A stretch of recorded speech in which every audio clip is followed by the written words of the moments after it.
সেও পাখি আমিও পাখি। তাকে দেখার পরে আমার বড় মায়া লাগছে, দুইজনের চোখে চোখে মিলন হয়। কাছাকাছি আসছে, কাছাকাছি আসার পর সুলাইমান পয়গম্বরের হুদহুদ প্রশ্ন করলো, তোমার বাড়ি কই? আমার বাড়ি হইল মুলকে সাবা। মুলকে সাবা কি? বলে একটা দেশের নাম। ওই দেশটা কে চালায়? বলে একজন লেডিস, যার নাম হলো রানী বিলকিস। সুলাইমান পয়গম্বরের হুদহুদ বলতে আছে, এই খবর যদি সুলাইমান পয়গম্বর জানে তাহলে কিন্তু তোমার লেডিসের জন্ডিস হয়ে যাইবে। তখন সুলাইমান পয়গম্বরের হুদহুদকে প্রশ্ন করলো যে তুমি কে, তোমার কি পরিচয়? আমি হইলাম সুলাইমান পয়গম্বরের অ্যাসিস্ট্যান্ট, তার পিএস, তার বাড়ি মন্ত্রী। রানী বিলকিসের হুদহুদ বলতে আছে, কে? সুলাইমান।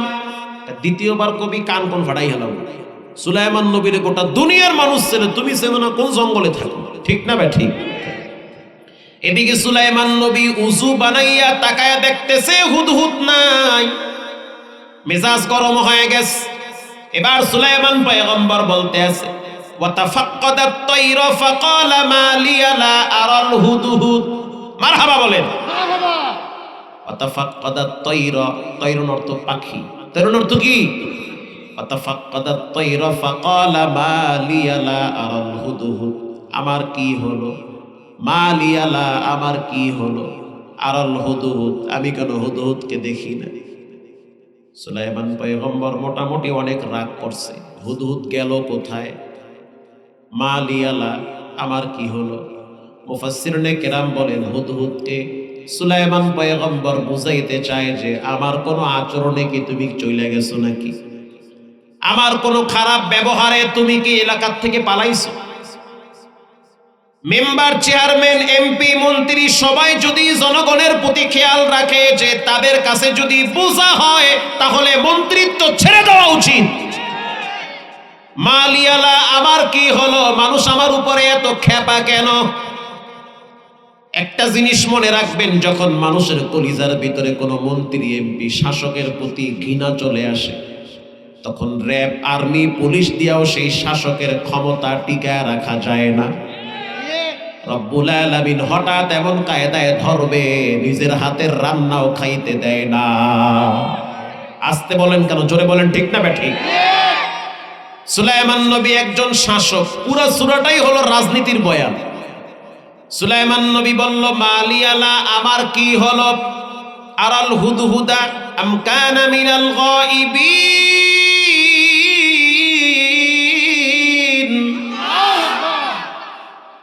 সুলাইমান পয়গম্বর, এটাকে বলা হয় আত্মসমালোচনা। নিজের সমালোচনা করা উচিত। আপনি আব্বা আপনার নিজের সমালোচনা করেন, আপনার ব্যবহারে হয়তো আপনার ছেলে মেয়েরা আপনার প্রতি কষ্টে আছে। মা যদি চিন্তা করে আমার মেয়ে আমার উপরে এত রাগ কেন, হয়তো আমার ব্যবহারে আমার মেয়েটা মনক্ষুণ্ণ হয়েছে। প্রত্যেকেই যার যার স্থান থেকে আত্মসমালোচনা করার দরকার আছে না নাই? সুলাইমান পয়গম্বর এবার যখন বলল, আমি কেন হুদহুদকে দেখি না? লা উআযিবান্নাহু আযাবান শাদীদা, আমি যদি হুদহুদকে পাই তাহলে কিন্তু জবাই করমু। আল্লাহু আকবার বলেন, আমি জবাই করব। এবার হুদহুদকে খোঁজার জন্য ঈগল পাখিরে সুলাইমান পয়গম্বর পাঠায়া দিছে সুলাইমান পয়গম্বর। সুলাইমান পয়গম্বর হলো প্রেসিডেন্ট, রাষ্ট্র ক্ষমতা। পাঠায়া দিছে ঈগল পাখিরে, ক্ষমতা পাইছে সুলাইমানের কাছ থেকে। ঈগল পাখির পশম টসম খাড়ায় গেছে রাগের ঠেলায়, ধরতে যাইবে হুদহুদ।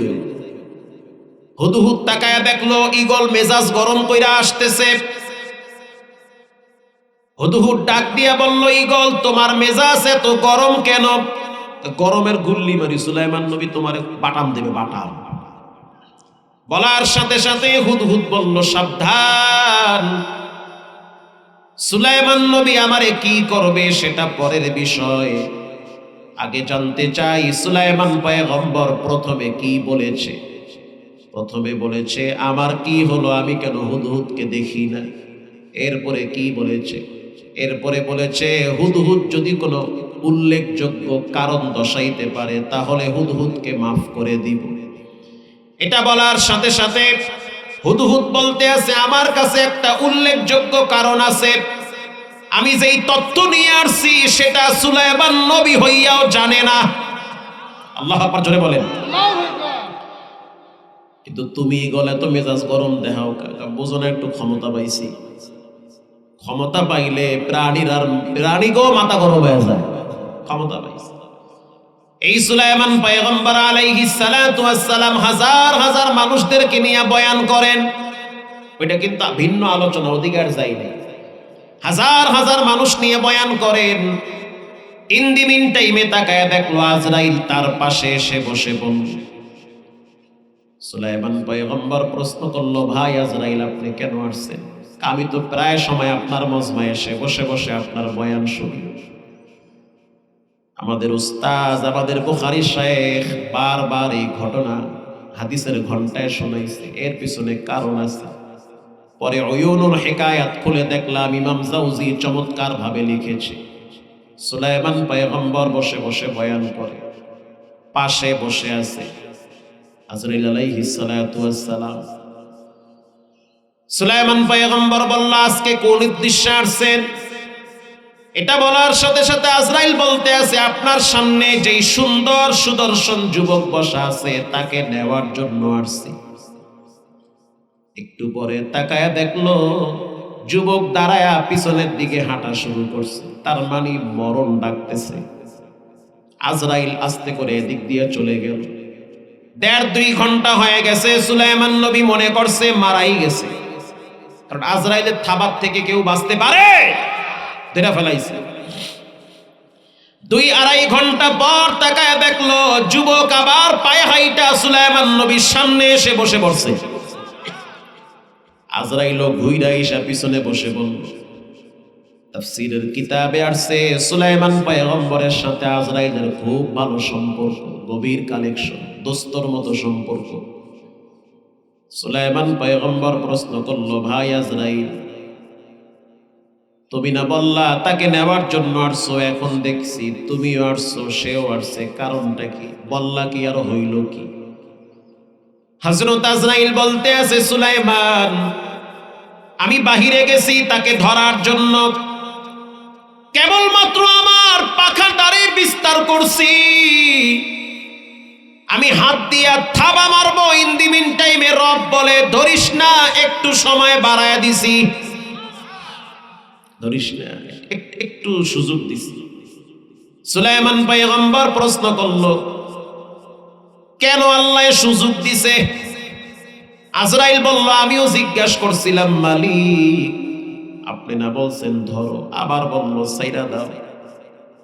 আল্লাহ বলতে চায়, আল্লাহুস সামাদ, আমি বেনিয়াজ বেমুখাফিক, আমার যখন যেটা মনে চায় সেটা করতে পারি, আমি কাউকে পরোয়া করি না। আমার মন চাইছে সাইরা দিছি, দাও সাইরা। আল্লাহ রাব্বুল আলামিন বলল, আজরাইল শুনে নাও, এই যুবক যখন বাহিরে বের হয়েছিল, যুবকের সামনে দিয়ে একজন বৃদ্ধ মানুষ হাইটা যাইতেছিল লাঠিতে ভর দিয়ে। না খাইতে খাইতে পেটটা পিঠের সাথে লাগিয়ে গেছে, শরীরে কোনো গোস্ত নাই, শুধু চামড়া লেগে আছে হাড্ডির সাথে। ক্ষুধার যন্ত্রণায় কাতর হয়ে গেছে, দাঁড়াইতেও পারে না, বসতেও পারে না, বড় কষ্ট করে লাঠিতে ভর দিয়ে একজন বৃদ্ধ মানুষ দাঁড়ায়া হাত পাচ্ছে। যুবক রে, বিপদে আছি, বড় কষ্টে আছি, কয়েকদিন খাই নাই, যদি সামর্থ্য থাকে, সম্ভব হয়, আমারে কিছু দান করো। আমি অনেকের কাছে গেছি, কেউ দেয় না, দূর দূর করে সবাই তাড়ায় দিছে, কেউ আমার প্রতি মায়া করে না। এখন আমি যখন দেখলাম তুমি সুলাইমান পয়গম্বরের মজমায় বসছো, অবশ্যই তোমার দিলটা বড় ভালো, আমি তোমার কাছে হাতটা বাড়ায় দিছি, ফিরে দিও না রে যুবক, পেটে বড় ক্ষুধা লাগছে, খাইতে মনে চায়, সামর্থ্য থাকলে কিছু দেও। রব্বুল আলামিন বলল, আজরাইল, আমি তাকায়া দেখলাম যুবকের দিলে একটা ধাক্কা মারছে, বড় মায়া লাগছে। মায়ার কারণে পকেটে হাত দিয়া যা ছিল পুরাটা মুঠ কইরা বৃদ্ধ লোকের হাতে দিয়া দিছে। পৃথিবীর কেউ দেখে নাই, আমি তাকায়া দেখছি ওর হাতের ভিতরে 6 দিরহাম আছে। আর আমার ওয়াদা, কেউ যদি আমার জন্য 1 দেয় তারে আমি 10 দেই। যেহেতু 6 দিয়েছে, শূন্য লাগায়া দিলাম, 60 বছরের হায়াত বাড়ায়া দিছি। কাদেরে কুদরত দারি বরকামাল, আনতা রব্বি আনতা হাসবি জুল জালাল। ও বান্দা, ওই যে গোপনে দান করলা, পৃথিবীর কেউ দেখে নাই। কুল্লু নাফসিন বিমা কাসাবাত রহিনা। আল্লাহ বলে ভালো খারাপ যেটাই করো সেটার কাছে কিন্তু তুমি ধরা খেয়ে গেছো। খারাপ করলেও ধরা, ভালো করলেও ধরা। ভালোর ধরা হইল এটার ফলাফল ভালো পাবা, খারাপের ধরা হইল এটার শাস্তি তোমার পাওয়া লাগবে। ওই যে গোপনে কিছু দিল, কেউ দেখি নাই। যে দিছে সেও জানে না যে কত দিছি। যার জন্য দিছে তিনি দেখছে কি দেখে নাই? তিনি হায়াত বাড়ায় দিছে। এজন্য বলা হইছে গোপন পাপ গোপন ধ্বংস করে, গোপন আমল গোপন মর্যাদা বাড়ায় দেয়। আল্লাহ রাব্বুল আলামিন বলেন কুল্লু নাফসিন বিমা কাসাবাত রহিনা। প্রত্যেকটা মানুষে তার কৃত কর্মের কাছে ধরা। ইল্লা আসহাবাল ইয়ামিন।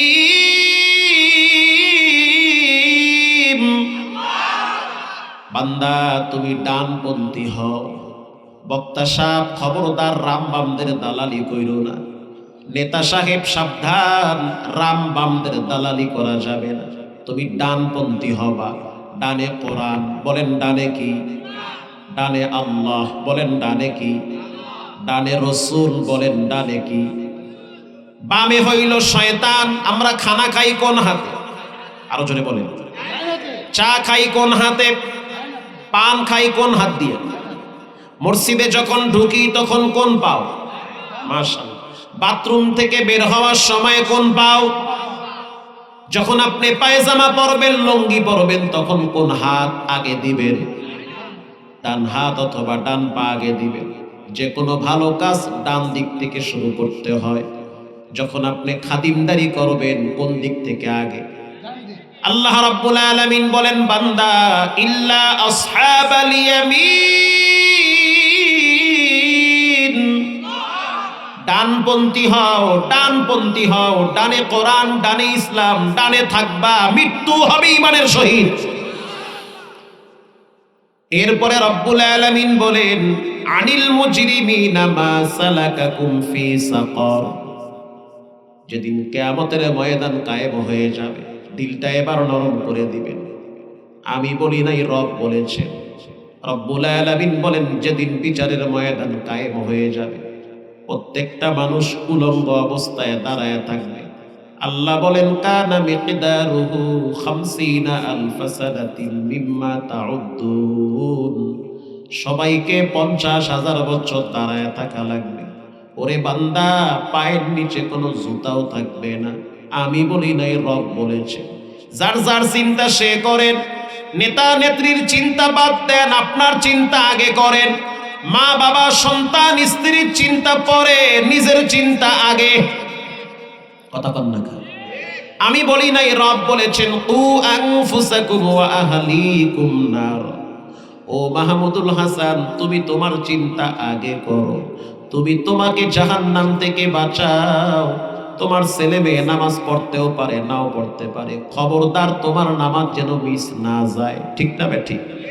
তোমার স্ত্রী তোমার ঘরে থাকবে, তুমি বলবা, সেও শুনতেও পারে, নাও শুনতে পারে, কিন্তু তোমার হিসাব তোমাকেই দেওয়া লাগবে।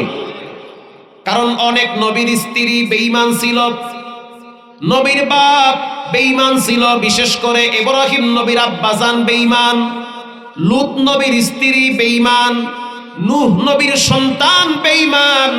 হেদায়েতের মালিক কোন হুজুরের কাছে না, কোন পীরের কাছে না, কোন নবীর কাছে না। হেদায়েতের মালিক কে? আল্লাহ। অতএব তোমার চিন্তা আগে করো দোস্ত, তোমার চিন্তা তুমি আগে করো। বন্ধু বান্ধব কে নামাজ পড়লো, কে পড়লো না, পরের হিসাব তোমাকে আগে পড়তে হবে। কথা কন না? তোমার হিসাব তুমি আগে মিলাও। রব্বুল আলামিন বলেন বিচারের দিন সবাই দাঁড়ায় থাকবে উলঙ্গ, কারো পায়ের নিচে জুতা থাকবে না। সূর্য চলে আসবে একেবারে মাথার নিকটে, কারো মাথার একেবারে নিকটে চলে আসবে। আল্লাহর নবী বলেন, মুসলিম শরীফের হাদিস, যেই ব্যক্তি সর্বশেষ মারা যাবে সেও মাটির নিচে 40,000 বছর থাকবে। 40,000 বছর মাটির নিচে থাকা লাগবে।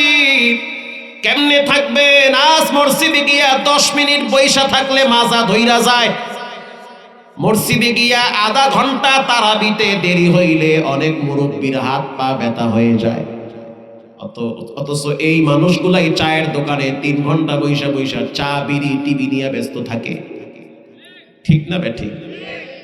আল্লাহ রাব্বুল আলামিন বলেন, বিচারের ময়দানে দাঁড়ায় থাকো।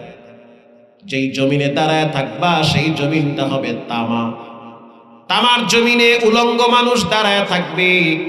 সেদিন কেউ কাউকে পরিচয় দিবে না। আল্লাহ বলেন, ইয়াউমা ইয়াফিরুল মারউ মিন আখিহি ওয়া উম্মিহি ওয়া আবিহি ওয়া সাহিবাতিহি ওয়া বানিহি।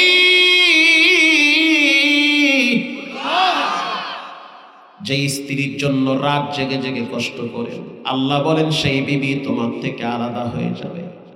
সন্তান তোমার থেকে মুখ ফিরিয়ে নিবে। যেই সন্তানের জন্য নামাজ কামাই দিলেন দোস্ত, সেই সন্তান তোমার থেকে আলাদা হয়ে যাবে। মা বলবে, আমার পেটে বাচ্চা ছিল, তবে তুমি কে? তোমারে আমি চিনি না। ভাই বলবে, ভাই দুনিয়াতে আমার ভাই ছিল, তুমি কে? তোমারে আমি চিনি না, তুমি হয়ে যাও। বাদ দিলাম কিয়ামতের ময়দানের কথা। কয়েকদিন আগে যে বাংলাদেশে ভূমিকম্প হয়েছিল, আমি তো জুমা পড়াই ঢাকার বুকে মতিঝিলে, ঢাকার প্রাণ কেন্দ্র মতিঝিল জিলপার মসজিদে জুমা পড়াই। আমি তো দেখছি বাপ ছেলেরে নিয়ে সিঁড়ি দিয়া উঠতেছে। যখন বিল্ডিং কেঁপে উঠেছে, বাবা ছেলেরে ভুইলা নিজে দৌড় মারছে, বাচ্চাটারে ফালায় রাইখা বাবায় দৌড় মারছে। দোকানদার ক্যাশ বাক্স নিয়ে বসে আছে। যখন তাকায় দেখছে মাটি লড়তেছে, বিল্ডিং লড়তেছে, টাকার মায়া ভুইলা জীবন নিয়ে দৌড় মারছে। ভাইরা আমার, মা তার বাচ্চারে ঘুম পাড়াইতেছে। ইন দি মিন টাইমে যখন তাকায় দেখলো ফ্যান লড়তেছে, এসি লড়তেছে, ডাইনিং টেবিল লড়তেছে। মা তার বাচ্চারে ভুইলা দরজার সামনে দাঁড়ায় এদিক সেদিক তাকায়। সাধারণ একটা ভূমিকম্পের ধাক্কায় যদি মানুষ মানুষকে ভুলে যায়, যেদিন কিয়ামতের ময়দান কায়েম হয়ে যাবে, সব মানুষ দাঁড়ায় থাকবে উলঙ্গ। সেদিন সন্তান বলবে, আমি আমার বাপরে পরিচয় দিতে চাই না। স্ত্রী স্বামীকে পরিচয় দিবে না, ভাই ভাইকে পরিচয় দিবে না। কোরআনে আল্লাহ ভাইয়ের কথা আগে কেন বলছে? তার মানে ভাই বিপদে পড়লে, যতই দুশ্মনী থাকুক, বিপদে পড়লে ভাই কিন্তু আগে ঝাঁপিয়ে পড়ে। এটা রক্তের টান চলে আসে। সলঙ্গার মোড়ে অথবা হাতি কুমরুল 3 রাস্তার মোড়ে আপনার ভাইয়ের সাথে আপনার ঝগড়া, 5 বছর কথা বলেন না, 5টা বছর আপনার ভাইয়ের সাথে আপনার ঝগড়া। আপনি রাত্রিবেলা ঘুমায় গেছেন, হঠাৎ টেলিফোন বাইজা উঠছে রাত্র 3টায়। রিসিভ কইরা অবাক হয়ে গেলেন, কে তোমরা? চিল্লায় বলতে আছে আপনার ভাইরে কিন্তু খুঁটির সাথে বাইন্দা রাখছে বলা পারে। শুধু বাইন্দা রাখে না, কয়েকজনে মিলে আঘাত করতেছে। আপনার ভাইয়ের শরীর থেকে রক্ত পড়তেছে। আল্লাহর কসম দিয়া বললাম, আপন মায়ের পেটের ভাই বিছানায় পড়ে থাকতে পারে না। ও মোবাইল রাইখা, জুতা রাইখা দৌড় মাইরা গিয়া বলবে, সাবধান, আমার ভাইয়ের গায়ে আঘাত করবি না, যা লাগবে আমারে বল, সে আমার মায়ের পেটের ভাই। দুনিয়ায় মানুষ বিপদে পড়লে ভাই সবার আগে আগায়া যায়, কারণ রক্তের টান আছে না নাই? যতই দুশ্মনী থাকুক দেখবেন ভাই কখনোই আলাদা হতে চায় না। হ্যাঁ, কথা হবে না, অনেক কিছু হতে পারে, কিন্তু ভাই যদি হঠাৎ গ্রেপ্তার হয়, জেলখানায় যায়, ওই আরেক ভাই কিন্তু গোপনে গোপনে তার খবর নেয়। এটা রক্তের টান। এজন্য আল্লাহ কোরআনে বলেন, ইয়াউমা ইয়াফিরুল মারউ মিন আখিহি ওয়া উম্মিহি ওয়া আবিহি।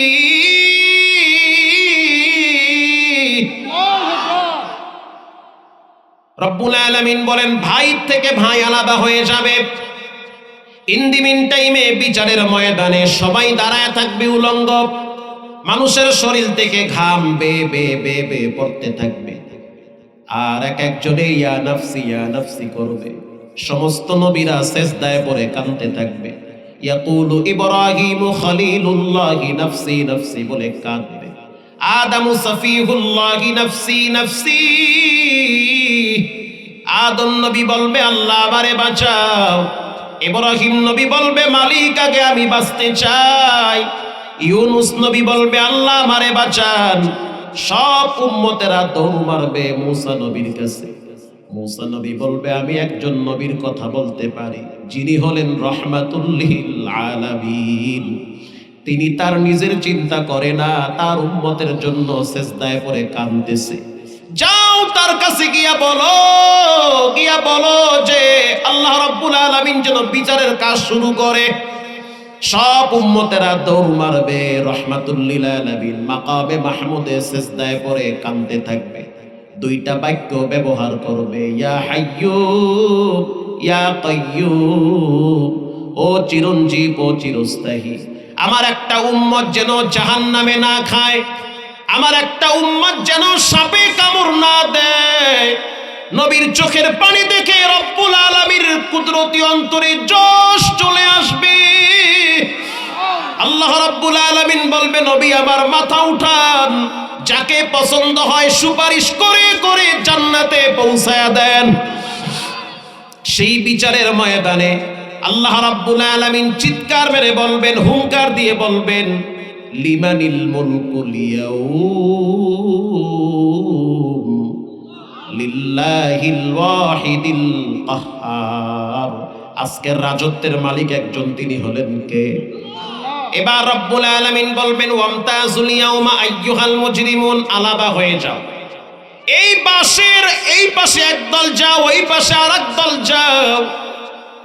রব্বুল আলামিন বলবেন নেককারদের থেকে বদকার আলাদা হয়ে যাও।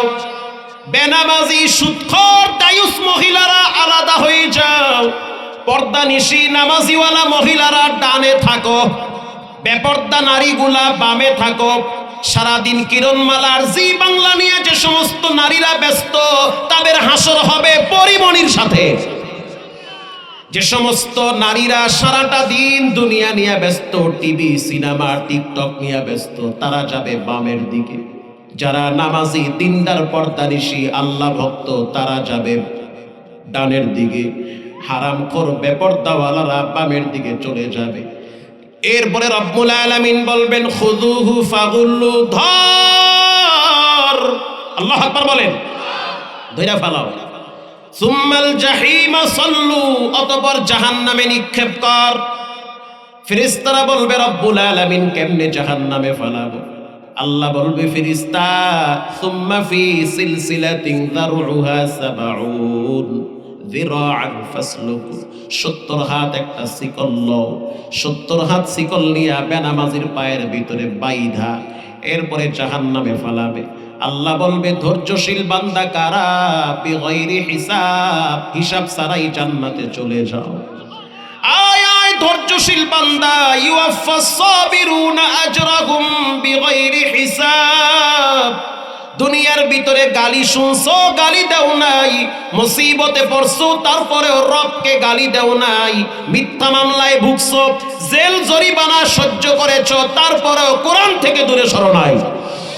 আল্লাহ রাব্বুল আলামিন বলবেন ধৈর্যশীল বান্দাগুলা জান্নাতে চলে যাও, আর যারা বেনামাজি হারামখোর সুদখোর বামপন্থী তারা জাহান্নামে চলে যাও।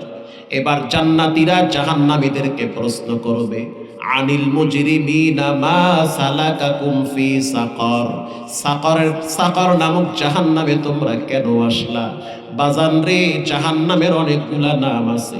একটা নাম হলো লাযা, আর একটা নাম হলো জাহিম, আর একটা নাম হলো হুতামা। মানুষের যেমন নাম আছে আমার নাম মাহমুদুল হাসান, আব্বার নাম মহিউদ্দিন, আমার বেটার নাম হইল মাসরুল হাসান, আর একটার নাম হইল আশরাফুল হাসান। মানুষের যেমন নাম আছে, গ্রামের যেমন নাম আছে, এটা হলো পুরান বেড়া, গ্রামের নাম আছে। ঠিক তেমনি ভাবে আল্লাহর নামের শপথ করে বললাম, জান্নাতেরও নাম আছে, জাহান্নামেরও নাম আছে। জাহান্নামের যেমন নাম আছে, জাহান্নামের দারোয়ানের নাম হলো মালিক ফেরেশতা। মালিক ফেরেশতা অনেক লম্বা, হাতগুলা অনেক মোটা, চুলগুলা অনেক কোকড়ানো, চেহারাটা বিদঘুটে চেহারা, চোখগুলা সমুদ্রের মতো।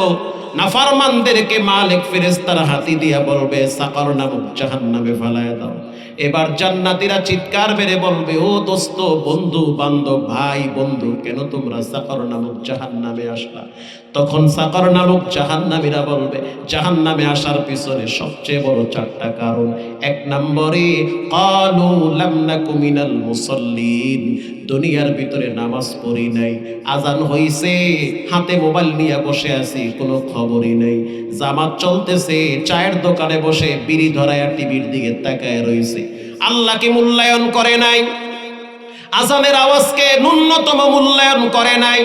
মসজিদে নামাজ হইতেছে, বিড়ি টানতেছে, আর তুমি মনে করো জান্নাতে যাবা। হবে না, সিজদা দিয়া মালিককে খুশি করতে হবে। সাকার নামক জাহান্নামে কেন আসলা? 1 নম্বরের কারণ হলো ক্বালু লাম নাকু মিনাল মুসাল্লিন। জাহান্নামে আসার পিছনে সবচেয়ে বড় কারণ হলো নামাজ না পড়া। জোরে বলেন, কি না পড়া? একটা মানুষ যখন হঠাৎ মারা যায়, মারা যাওয়ার পর তার লাশ যখন কবরে রাখে, কবরে রাখার পর জানতে চাই, আপনারা বলেন কবরে কোনো প্রশ্ন আছে না নাই? প্রথম প্রশ্ন হবে, তোমার রবকে? মান রব্বুকা? আওয়াজ দিয়ে বলেন, আমাদের রবকে। আল্লাহ। প্রত্যেকটা জিনিসের প্র্যাকটিস ছাড়া সফলতা আসে না, চর্চা ছাড়া মানুষ কোরআন শরীফ পড়তে পারে? যে কোরআন দেইখা দেইখা পড়তে পারে না, সে কি খতম তারাবি পারবে? যে আউযুবিল্লাহ বিসমিল্লাহ শুদ্ধ করে পড়তে পারে না, সে কি ইমামতি করতে পারে? তাহলে বুঝা গেল, কবরে যদি আপনি রবের উত্তর দিতে চান, এটারও প্র্যাকটিস করা লাগবে। এই রবের প্র্যাকটিসের জায়গা হলো নামাজ। যখন একটা মানুষ নামাজে দাঁড়ায়, তখন প্রথমে সূরা ফাতিহা পড়ে, আলহামদুলিল্লাহি রাব্বিল আলামিন। বলেন, রব আছে না নাই? রব্বিল আলামিন, এখানেও রব। ও মা বোনেরা শুনে নেন, রব্বিল আলামিন বলেন সব ক্ষমতার মালিককে। আল্লাহ। 2 নম্বরে, যখন আপনি রুকুতে যাবেন, তখন আপনার মুখ থেকে একটা আওয়াজ বের হয়, সুবহানা রাব্বিয়াল আযীম। বলেন, রব আছে না নাই? এরপরে যখন আপনি সোজা হয়ে দাঁড়ান, সামি আল্লাহু লিমান হামিদা, রব্বানা লাকাল হামদ। বলেন, রব আছে না নাই? এরপরে যখন আপনি সিজদায় যান, তখন আপনার মুখ থেকে রব্বুল আলামিন একটা আওয়াজ বের করে, সুবহানা রাব্বিয়াল আ'লা। বলেন, রব আছে না নাই? হাদিসে আসছে, যখন কোন আর বলে, বান্দা কেন ডাকো, কি লাগবে বল, তোমার যা প্রয়োজন আমি মালিক দেওয়ার জন্য প্রস্তুত রয়েছি। দুনিয়ার সবাই স্বার্থপর, যাদেরকে আপন ভাবো, মুহূর্তের ভিতরে স্বার্থে আঘাত লাগলে তারা দুশমন হয়ে যাবে। তুমি বিপদে পড়েছো, সেজদায় লুটিয়ে পড়ো। মেয়েটার বিয়ে হয় না, সেজদায় লুটিয়ে পড়ো। সন্তানের চাকরি হয় না, সেজদায় লুটিয়ে পড়ো। অসুস্থ হয়ে গেলে টাকা নাই, চিকিৎসা করতে পারো না, সেজদায় লুটিয়ে পড়ো।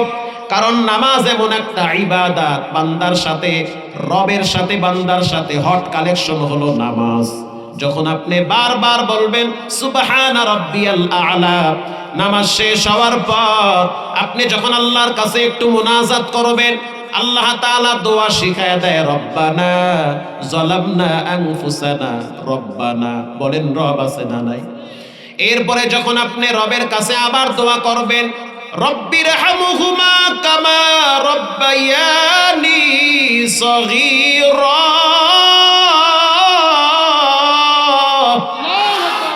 বলেন, এখানেও রব আছে না নাই?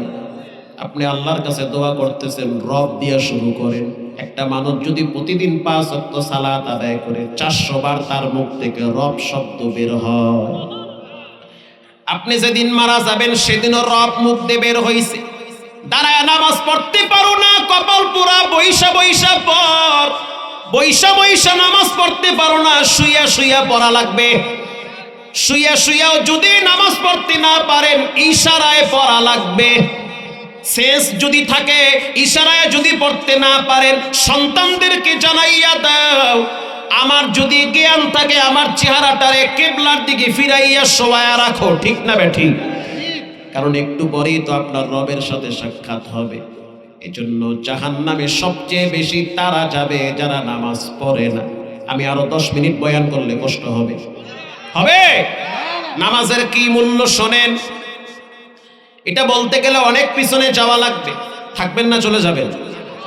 নামাজের কি মূল্য, এমন একটা ইবাদত যেটা আল্লাহ রাব্বুল আলামিন তার রাসূলকে দাওয়াত দিয়া আরশে আজিম থেকে স্পেশাল হাদিয়া দিয়া দুনিয়ায় পাঠাইছে। মারহাবা। নবী করিম সাল্লাল্লাহু আলাইহি ওয়াসাল্লাম তায়েফের ময়দানে দাওয়াত দিয়ে গেলেন। দাওয়াত তো গ্রহণ করলো না, বরং পাথর মেরে মেরে নবীর শরীর থেকে রক্ত ঝরাইছে। হযরত জিবরাইল বলল, হুজুর তাকায়া দেখেন পাহাড়ের ফেরেশতারা দাঁড়ায় আছে আপনার অর্ডারের অপেক্ষায়। একটু যদি বলেন তায়েফের দুই পাশের ফেরেশতারা পিষ্ট করে ফেলবে। আল্লাহর নবী চোখের পানি ছেড়ে দোয়া করে, আল্লাহুম্মা হাদি কওমি ফা ইন্নাহুম লা ইয়ালামুন। না, বরদোয়া করা যাবে না, বরং তাদের হেদায়েতের জন্য দোয়া করি। যদিও তারা আবার দাওয়াত কবুল করবে না, তাদের সন্তানরা হয়তো কবুল করবে। ওরে কেমন নবীর উম্মত, চিল্লা না। 10টা নায়িকার নাম তুমি জানো, লজ্জা থাকা দরকার। 10টা নেতার নাম সারাদিন তোমার মুখে জিকির হয়, অথচ নবীর নাম জোরে বলবা সেই শক্তি তোমার শরীরে হয় না। কেউ যদি নেতারে গালি দেয় তখন তোমার মাথা গরম হয়, নেত্রীর ব্যাপারে উল্টা পাল্টা বললে তোমার মেজাজ গরম হয়। বিশ্ব নবীর যখন গালি দেয় তখন তোমার মেজাজ কেন গরম হয় না? তখন তো তোমার পায়ের রক্ত মাথায় উঠার কথা ছিল। আল্লাহর নবী তায়েফের ময়দান থেকে চলে আসলেন মক্কায়। মক্কায় আসার পরে তিনি তার নিজের ঘরে ঘুমায়া যাবে। ঘুমাবার আগে আগে রবের দরবারে বলতে আছে, আল্লাহ আপনি কাদের হাতে আমাকে ছেড়ে দিয়েছেন? এরা তো আমারে মারে। আপনি কাদের হাতে ছেড়ে দিয়েছেন? আপনি কি আমার উপরে রাগ করছে? নবীজি অনেক কষ্ট পায় আল্লাহরে বলতেছে, আপনি কি আমার উপরে রাগ করছেন? এমন একটা বন্ধু যদি পাইতাম যারে আমার কষ্টের কথা শেয়ার করতাম, যে আমারে সান্ত্বনা দিবে। নবীর আব্বা নাই, মা নাই, চাচাও নাই, বিবিও নাই। নবী বড় একা, পৃথিবীতে কেউ নাই, তবে একজন আছেন, তিনি হলেন কে? ইন দি মিন টাইমে আল্লাহর হাবিব ঘুমায় গেছে। গভীর রাত। নবীজি বলল, আমি বুঝতে পারলাম আমার মাথার উপর থেকে ছাদ ফাঁকা হয়ে গেছে। আমি উপরের দিকে তাকায় দেখলাম ফানাজালা জিবরাইল। জিবরাইল আমার ঘরে প্রবেশ করেছে। মারহাবা। জিবরাইল এসে বলল, হুজুর উঠেন। কেন? জমজম কূপের পাশে আপনারা নিয়ে যাব। কেন? ইন্নাল্লাহা ইয়াকরাউকা সালাম, আল্লাহ আপনাকে সালাম দিয়েছে। 2 নম্বরে আল্লাহ আপনার জন্য অপেক্ষায় আছে। আল্লাহ আপনাকে স্পেশাল মেহমান হিসেবে দাওয়াত দিছে, আমাকে নেওয়ার জন্য পাঠাইছে। আজকে যা হবে সব ব্যতিক্রম হবে। বান্দার মেধার বাহিরে যেটা ঘটায় সেটার মালিক কে? আল্লাহ। আজকে আপনি আল্লাহর প্রিয় রাসূল, আপনাকে স্পেশাল ভাবে দাওয়াত দিয়ে নেওয়া হবে। সূর্য বন্ধ হয়ে যাবে, চাঁদ বন্ধ হয়ে যাবে, রাত এবং দিনের সময় বন্ধ হয়ে যাবে। যারা ঘুমায় আছে ঘুমায় থাকুক, সব বন্ধ হয়ে যাবে। গাছপালা, তরুলতা, পুরা পৃথিবী স্তব্ধ হয়ে যাবে। কোনো বাহিরের রাষ্ট্রপ্রধান যদি বাংলাদেশে আসে, তখন বাংলাদেশের ঢাকার রাস্তাঘাটগুলো বন্ধ করে দেওয়া হয়। ওই দেশের প্রধানমন্ত্রী গণভবনে যাওয়ার আগ পর্যন্ত পুরা রাস্তা বন্ধ। জিবরাইল বলতে চায়, হুজুর আল্লাহ আপনারে দাওয়াত দিছে, সব রাস্তা বন্ধ, একমাত্র রব্বুল আলামিন আপনাকে নেওয়ার জন্য আরশে আজিমের রাস্তা খোলা রাখছে। ইন দি মিন টাইমে হযরত জিবরাইল আল্লাহর হাবিবকে জমজমের পাশে নিলেন। পাশে নেওয়ার পর রাহমাতুল লিল আলামিনকে কুদরতি ভাবে ওপেন হার্ট সার্জারি করলেন। মারহাবা। এটাকে বলা হয় সাক্কে সদর, সিনা মোবারক চাক করেছে। এরপরে জমজমের পানি দিয়া ভিতরটারে পরিষ্কার করল।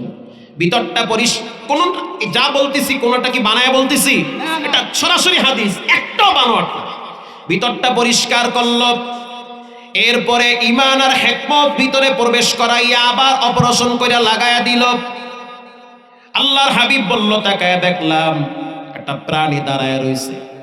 প্রাণীটার নাম হলো বোরাক। বারকুন থেকে বোরাক। বোরাকের গতি হলো বিদ্যুতের চেয়েও বেশি। বোরাকের চোখের দৃষ্টি যত দূর যায় এক লাফে তত দূর যায়। নবীজি বলল, আমি তাকায়া দেখলাম বোরাক লাফালাফি করে। হযরত জিবরাইল বোরাককে বলতে আছে, বোরাক তুমি তো জানো না তোমার পিঠে কে উঠবে? আল্লাহর পরে যার মর্যাদা বেশি তিনি তোমার পিঠে উঠবে। বলার সাথে সাথে বোরাক লজ্জায় ঠান্ডা হয়ে গেছে। এটা গাধার চেয়ে বড়, খচ্চরের চেয়ে ছোট, ছোট্ট একটা প্রাণী, সাদা প্রাণী। নবীজি বলল, আমি পিঠে বসলাম। লম্বা আলোচনা বলতে গেলে ফজর হয়ে যাবে। আমি পিঠে বসলাম, একটানে আমাকে বাইতুল মুকাদ্দাস নেওয়া হইল। ওখানে যাওয়ার পর আমি ভিতরে ঢুইকা দেখলাম লক্ষ লক্ষ নবীরা অপেক্ষায় আছে। তাকায়া দেখলাম ইমামতির মুসাল্লাটা খালি আছে, ইমাম নাই। নবীরা একজন আর একজনের দিকে তাকায়। হযরত জিবরাইল আমার হাতটা ধইরা টাইনা সামনে নিয়ে বলতে আছে, আপনি হইলেন ইমামুল মুরসালিন, শত ওজুদাস রাহমাতাল লিল আলামিন, মসজিদে উশদ হাবারো এ জমিন। আপনি হলেন ইমামুল মুরসালিন। আচ্ছা ঠিক আছে, নামাজ শেষ হয়ে গেল। আল্লাহর হাবিব বলল, আমি তাকায় দেখলাম দুইটা পাত্র আনা হয়েছে। পাত্র বুঝেন? দুইটা বাটি, একটা স্বর্ণের আর একটা রূপার। একটা বাটির ভিতরে মদ আর একটা বাটির ভিতরে দুধ। হযরত জিবরাইল বলল, কোনটা আপনি নিবেন নেন। ইন দি মিন টাইমে রাহমাতুল লিল আলামিন বলল, আমার দুধ লাগবে, মদ লাগবে না। নবীজি দুধ গ্রহণ করলেন। এরপরে সিঁড়ি লাগায় দেওয়া হইল। ওরে বান্দা, কেমনে সম্ভব প্রথম আসমানে যাওয়া এত অল্প সময়? দুনিয়ার বিজ্ঞানীরা যদি লিফট আবিষ্কার করতে পারে, 3 সেকেন্ডে যদি 10 তলায় উঠা যায়, 1 মিনিটে যদি 100 তলায় উঠা যায়, 2 মিনিটে যদি 200 তলায় উঠা যায়, রব্বুল আলামিন তার প্রিয় রাসূলকে এক পলকে প্রথম আসমানেও নিতে পারে। পারে কি পারে না? সিঁড়ি লাগায় দেওয়া হইল। এবার উপরে যাবে, ঊর্ধ্বগমন, এটাকে বলে মেরাজ।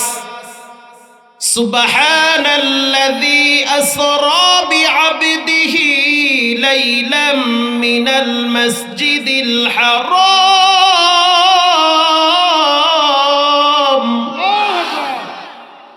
রাত্রিকালীন সফর, প্রেম ভালোবাসা মহব্বত রাত্রে হয় না দিনে হয়? রাত্রে হয়। বাসর কি দিন হয় না রাইতে হয়? রাত্রে হয়। ওই জায়গায় দিনে হয়? রাত্রে হয়। তার মানে আশিক মাসুকের খেলা রাত্রে হয়। রাত যত গভীর হয় সম্পর্ক তত সুন্দর হয়, নেটওয়ার্ক তত মজবুত হয়। তাহাজ্জুদ কি রাইতে পড়ে না দিনে পড়ে? তাহাজ্জুদের মাধ্যমে কারে পাওয়া যায়? তার মানে বোঝা গেল তারাবির নামাজ রাইতে পড়ে না দিনে পড়ে। তার মানে যেই ইবাদতের মূল্য যত বেশি, ওটার মূল্য রাত্রে বেশি হয়। ফজরের নামাজ এটা বেশিরভাগ পড়া হয়, কিছুটা কিছু অন্ধকার থাকে ওই সময়। এশারের নামাজ গুরুত্বপূর্ণ নামাজ, মর্যাদাময় নামাজ, এটাকে দিনে না রাইতে। রাসূল বলেন, যে ব্যক্তি এশার ফজর পড়ে তার ঠিকানা হবে আল্লাহর জান্নাতে। সিঁড়ি লাগায় দেওয়া হইল, আমি উপরে উঠব। আল্লাহর রাসূল বলল, আমি নাকে ঘ্রাণ পাইতেছি। জিবরাইলকে বলল, ভাই জিবরাইল, পরে উপরে যাবো, আগে বলো আমার নাকে কিসের ঘ্রাণ আসতেছে। এইটা বলতে গেলে আরো লাগবে আধা ঘন্টা, বাদ দিলাম। এটা বুখারীতে আসছে, এটা বুখারী শরীফের হাদিস। জিবরাইল বলো, চমৎকার ঘ্রাণ আমি কোথা থেকে পাই? হযরত জিবরাইল বলতে আছে, ইয়া নবী আল্লাহ, এই বাইতুল মুকাদ্দাসের পাশে মা আর মেয়ের কবর আছে। মা মেয়েকে সংক্ষেপে বলি, লম্বা টাইম লাগবে। একজন মহিলা যে কিনা ফেরাউনের মেয়ের মাথা আশ্রাইত, ফেরাউনের মেয়ের মাথা আশ্রাইত, হাত থেকে চিরুনি পইরা গেছে। ওই মহিলাটা জিহ্বা লড়াইয়া পড়ছে বিসমিল্লাহ। বিসমিল্লাহ মানে কার নাম? ফেরাউনের মেয়ে বলতেছে, তুমি কার নাম নিলা? তুমি কি আমার আব্বার নাম নিছো? কয় না, তোমার আব্বার রব যিনি, আমার রব তিনি, তোমার রবও তিনি, আমি তার নাম নিছি। লম্বা ইতিহাস সংক্ষেপ করে দিলাম। ফেরাউন শুনতে পারল। এবার এই মহিলাটারে আগুনে ফালাইবে, তার আগে আগে বলতে আছে তোমার বাচ্চাকে আগুনে ফালানো হবে, পুইরা ফালানো হবে। মহিলা বলতে আছে শুনে নাও, যদি আমারই পুরো আমার বাচ্চাকেও যদি মারো তাহলে আমার বাচ্চা আর আমার শরীর হাড্ডিগুলারে বাইতুল মুকাদ্দাসের পাশে দাফন কইরা ফালাবা। কি লেগে যায় আমি এই ঘটনা ধরলাম আল্লাহই জানে। এরপরে আস্তে আস্তে এখান থেকে আল্লাহর হাবিবকে শোনায় দেওয়া হইল, হুজুর শোনেন, ওই যে ইমানদার মহিলার কবর থেকে আল্লাহ তাআলা ঘ্রাণ ছড়ায়া দিছে। ফেরাউনের সামনে মাথা নত করে নাই, করছে? ওসমান হাদি কারো সামনে মাথা নত করে নাই। কত এমপি মন্ত্রীর কবরের পাশে কুত্তা মতি আর আয় যায়, খবর নাই। ওসমান হাদির কবরের পাশে এখনো মানুষ দাঁড়ায় দাঁড়ায় কাঁদে। মহিলার কবর থেকে আল্লাহ ঘেরাও ছড়াইয়া দিছে। আল্লাহ রাব্বুল আলামিনের প্রিয় হাবিব চলে গেল প্রথম, দ্বিতীয়, তৃতীয়, চতুর্থ। একটা আসমানের বয়ান করলে আধা ঘন্টা লাগবে। প্রত্যেকটা আসমানের 2টা করে দরওয়াজা আছে। বুখারী শরীফের হাদিস, একটা দরওয়াজা দিয়া বান্দার দোয়া উপরে যায়, আর একটা দরওয়াজা দিয়া উপর থেকে রেজেক জমিনে বন্টন হয়। নবীজি বলেন প্রত্যেকটা দরওয়াজার তালা আছে, সব দরওয়াজার তালার চাবি হলো লা ইলাহা ইল্লাল্লাহ। প্রত্যেক আসমানের দরওয়াজার সামনে দারোয়ান দাঁড়ায় থাকে। হযরত জিবরাইল টোকা মারে, ভিতর থেকে আওয়াজকে বলে আনা জিবরাইল, হুয়া মাম্মাক, সাথে কে বলে হুয়া মুহাম্মাদুর রাসূলুল্লাহ সাল্লাল্লাহু আলাইহি ওয়াসাল্লাম। কদ বুইসা ইলাইক, আনার জন্য বলা হয়েছে, বলে জি। বলার সাথে সাথে রাসূল বলেন ফাফুতিহা লানা, তাকায় দেখলাম আসমানের দরজা খুলে গেছে। নবীজি বলল প্রথম আসমানে আমি পা রাখার সাথে সাথে দেখলাম আব্বা আদম বইসা আছে। আমি কাছে গিয়া দেখা করলাম, আদম আব্বা ডাইনে তাকায় হাসে, বামে তাকায় কান্দে। কেন হাসেন? বলে এই জন্য হাসি, আমার সন্তানেরা নেককার, আল্লাহওয়ালা, কোরআন পড়ে, ইমানদার, নামাজ পড়ে, এজন্য আনন্দ লাগে। বামে তাকাইলে কাঁদে। কেন কাঁদেন? বলে এরা নামাজ পড়ে না, হারাম খায়, সুদ খায়, এজন্য আমার কষ্ট লাগে। দ্বিতীয়, তৃতীয়, সব আসমানে নবী আছে না নাই? প্রত্যেক আসমানে এক একটা নবী আছে। সব আসমান ভেদ কইরা আরশে আজিমে গিয়া রব্বুল আলামিন আল্লাহর হাবিবকে 50 ওয়াক্ত নামাজ দিলেন। মুসা আলাইহিস সালাম বলল কমাইতে থাকেন, পারবে না, কমাইতে কমাইতে কয় ওয়াক্ত? আল্লাহ রব্বুল আলামিন জানায়া দিয়েছেন নবী মনে কষ্ট নিয়েন না, 5 ওয়াক্ত দিলাম, যদি আদায় করে 50 ওয়াক্ত নেকি জমা করে দেওয়া হবে। আজ থেকে ওয়াদা করেন নামাজ ছাড়বো না, হারাম খাবো না, মা বাবার সাথে বেয়াদবি করবো না, বিশেষ করে আব্বার সাথে নাফরমানি করব না, মায়ের সাথে নাফরমানি করব না, ওস্তাদের সাথে খারাপ ব্যবহার করব না। দিলটা যদি ভালো থাকে তওবার নিয়াতে 2টা হাত আল্লাহকে দেখায়া দাও। নারে তাকবীর! আল্লাহ হাতগুলা কবুল করে নেন, জোরে বলেন আমিন। জীবনে একবার মক্কা মদিনায় কবুল করে নেন, জোরে বলেন আমিন। হাত নামান। রঙ্গে তাকওয়া, রঙ্গে সিদ্দিক, রঙ্গে দিন, তা'বুদু বাকি বুয়াদ বর আবেদিন।